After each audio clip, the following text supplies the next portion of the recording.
দূরত্ব থাকলে অনেক কিছু দূর থেকে মনে হয় একরকম, কাছে আসলে মনে হয় আরেক রকম। পারস্পরিক কাছাকাছি আসার যদি একটা পরিবেশ তৈরি হয়, এখানেও যে ওলামায়ে কেরাম আছেন তাদের সাথে আলাপ আলোচনার একটা পরিবেশ হয়, অনেক ভুল ধারণাই কেটে যাবে। আগামীর বাংলাদেশকে সঠিকভাবে নেতৃত্ব দেওয়ার ক্ষেত্রে যেই ধরনের দিক নির্দেশনা, পলিসি এবং তাদের দীর্ঘমেয়াদী পরিকল্পনা দরকার, সব তাদের আছে। আমি ধারণা করি এখন যারা ভুল বুঝছেন তাদের অনেকেই দুদিন পর বুকে জড়িয়ে নেবেন এবং গর্বের সাথে তারাও ইনশাআল্লাহ আমাদের হাতকে শক্তিশালী করবেন। দূরত্ব থাকলে অনেক কিছু দূর থেকে মনে হয় একরকম, কাছে আসলে মনে হয় আরেক রকম।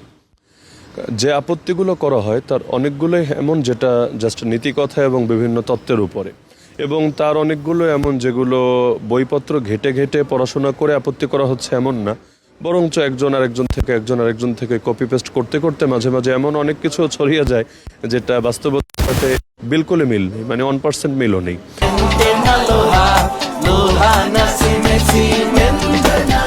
তো আমি মনে করি পারস্পরিক কাছাকাছি আসার যদি একটা পরিবেশ তৈরি হয়, এখানেও যে ওলামায়ে কেরাম আছেন তাদের সাথে আলাপ আলোচনার একটা পরিবেশ হয়, অনেক ভুল ধারণাই কেটে যাবে। বিশেষ করে পৃথিবীর কেউ ভুলের ঊর্ধ্বে না। আমরা একটা মূলনীতি জানি, আল্লাহ রাসূল সাল্লাল্লাহু আলাইহি ওয়াসাল্লাম ছাড়া কারো কোনো কথাই এমন না যেটা সব অন্ধের মতো গ্রহণ করা যায়, বরং কিছু গ্রহণীয় থাকে, কিছু বর্জনীয় থাকে। জামায়াতে ইসলামের গঠনতন্ত্র 22 বার সংস্কার করা হয়েছে, আরো 40 বার সংস্কার করা হবে, সমস্যার কিছু তো নেই। তো এজন্য আমার প্রত্যাশা থাকবে যারা বিভিন্ন অঙ্গন থেকে আপত্তিগুলো করেন তারা যদি কাছাকাছি আসেন, বসেন এবং তাদের সঠিক পরামর্শগুলো দিয়ে থাকেন এবং কাছ থেকে তারা গাইডও করেন, ইনশাআল্লাহ অনেক কিছুই ঠিক হয়ে যাবে। 5ই আগস্টের পরে ইসলামপন্থীদের ব্যাপারে মানুষের ব্যাপক আকর্ষণ, সারা দেশে একটা গণজাগরণ বা গণজোয়ার হয়েছে।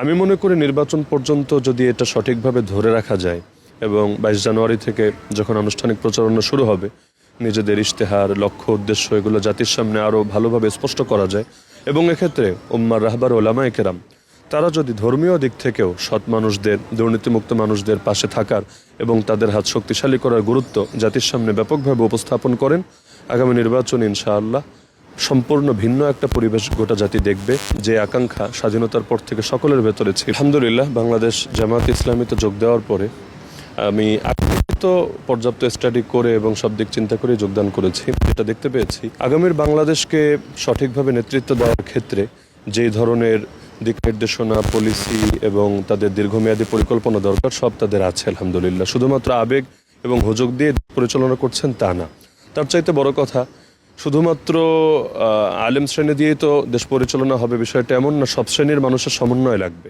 তো দলমত নির্বিশেষে আমরা এখানে যেটা দেখতে পাচ্ছি যে সবার চাইতে বেশি সব শ্রেণী পেশার মানুষ যেভাবে পারস্পরিক বন্ধনে যুক্ত আছে এবং একজন আরেকজনের জন্য সীসা ঢালা প্রাচীরের মতো শক্তিশালী ভূমিকা পালন করছে, তাতে আমি মনে করি আগামী দিনে একটা সুন্দর বাংলাদেশ বিনির্মাণের ক্ষেত্রে তারা প্রস্তুত।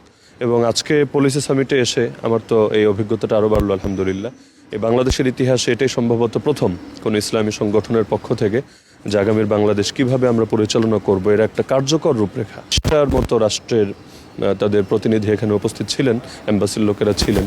তো সারা দুনিয়ায় আলহামদুলিল্লাহ দেখতে পাচ্ছে যে একটা সংগঠন ইতিমধ্যে প্রস্তুত যারা বাংলাদেশটাকে সঠিকভাবে গাইড করতে পারবে। দ্বীনের কাজ করতে গেলে বাধা আসবে, এটা মাথায় রেখে আমরা যে কোনো পথে পা বাড়াই।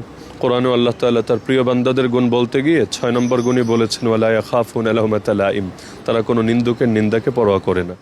তো গালি এবং বলি, প্রশংসা এবং নিন্দা সবগুলোকে আমরা মনে করি আমাদের আখেরাতের মুক্তির পাথেয়, কারণ সবর এবং শকর উভয় পন্থাই তো আল্লাহকে রাজি খুশি করতে হবে। তবে আমি মনে করি যারা আমাদেরকে গালিগালাজ করছেন বা বিভিন্ন ফতোয়া আরোপ করছেন, তারা যদি একটু কাছাকাছি এসে বসে মত বিনিময় করে এবং সব বিষয় ক্লিয়ার হয়ে কথা বলেন, ইনশাআল্লাহ তাদের দিক থেকে অনেক ভুল ধারণা দূর হবে এবং অনেক বিষয় স্পষ্ট হবে। দূর থেকে অনেক কিছু বলাই তো যায়, আমরা তো দেশের বাইরে থাকি এমন না, সকলের কাছাকাছিই থাকি, নিয়মিত দেখা সাক্ষাৎ হয়। তো সুতরাং হ্যাঁ, কেউ যদি মনে করেন যে আমাকে ইখলাসের সঙ্গে গালি দিলে তার আমল নামায় 10টা নেকি যুক্ত হবে, তাহলে আমি এটাকে দোষণীয় মনে করি না। একসিলায় তার আমল নামায় 10টা নেকি যুক্ত হলে আলহামদুলিল্লাহ। কিন্তু গালি দেওয়ার পরও তিনি যদি একটু চিন্তা করেন, অন্তত আমার কথাগুলোই যদি তিনি ফলো করেন যে আমি আগামী দিনে কি বলছি বা আমি কোন গাইডলাইন জাতির সামনে উপস্থাপন করছি, আমি ধারণা করি এখন যারা ভুল বুঝছেন তাদের অনেকেই দুদিন পর বুকে জড়িয়ে নেবেন এবং গর্বের সাথে তারাও ইনশাআল্লাহ আমাদের হাতকে শক্তিশালী করবে।